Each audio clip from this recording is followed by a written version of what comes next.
அனைவருக்குமே வணக்கம். சற்று முன் கிடைத்திருக்கக்கூடிய ஒரு மிக மிக முக்கியமான செய்தி ஒன்று வெளியாகி உள்ளது.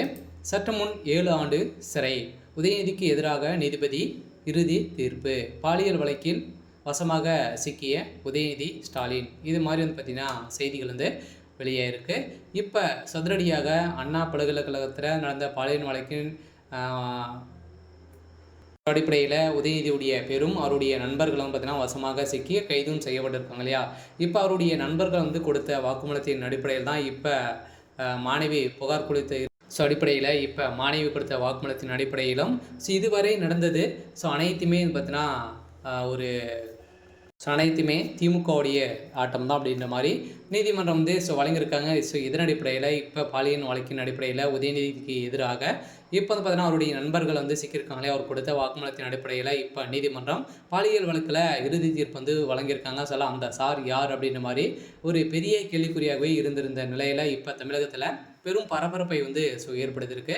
இதை பற்றி இந்த வீடியோவில் நம்ம முழுமையாக பார்க்கலாம். அதுக்கு முன்னாடி நம்ம சேனலுக்கு இப்போ தான் நீங்கள் முதல் முறையாக வந்திருக்கீங்க அப்படின்னா மறக்காமல் நம்மளுடைய சேனலை சப்ஸ்கிரைப் பண்ணி சப்போர்ட் பண்ணுங்கள். வாங்க வீடியோக்குள்ளே போகலாம். பார்த்தீங்கன்னா உதயநிதி ஸ்டாலின் அவர்களும் பார்த்தீங்கன்னா ஏற்கனவே பாலியல் வழக்கில் அவருடைய பேரும் அடிபட்டு இருந்தது இல்லையா. இதை தொடர்ந்து 5 மாதங்கள் கழித்து இன்று தீர்ப்பு வழங்கப்பட்டு இருக்குது. இந்த தீர்ப்பின் அடிப்படையில் சென்னை அண்ணா பல்கலைக்கழக மாணவி தெரிவித்த பாலியல் குற்றச்சாட்டில் கைது செய்யப்பட்ட ஞானசாகர் எதிராக வழக்கில் சென்னை மகளிர் நீதிமன்றம் பார்த்தீங்கன்னா இவருக்கு 30 ஆண்டுகள் பார்த்தீங்கன்னா சிறை தண்டனை வழங்குறதாங்க இல்லையா.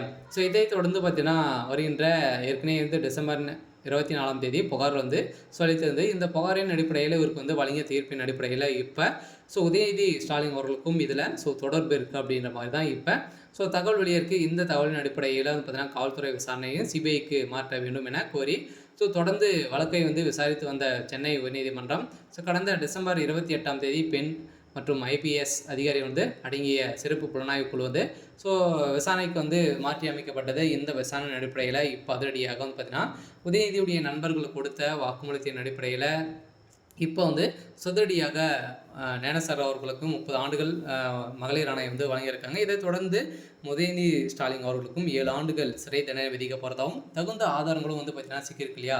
ஏற்கனவே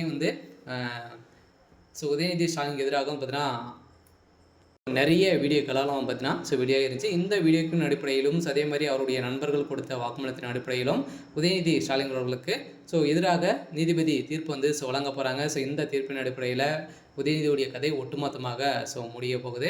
சரி, ஓகே. இன்னைக்கான அப்டேட் இதுதான். மறக்காமல் நம்மளுடைய சேனலை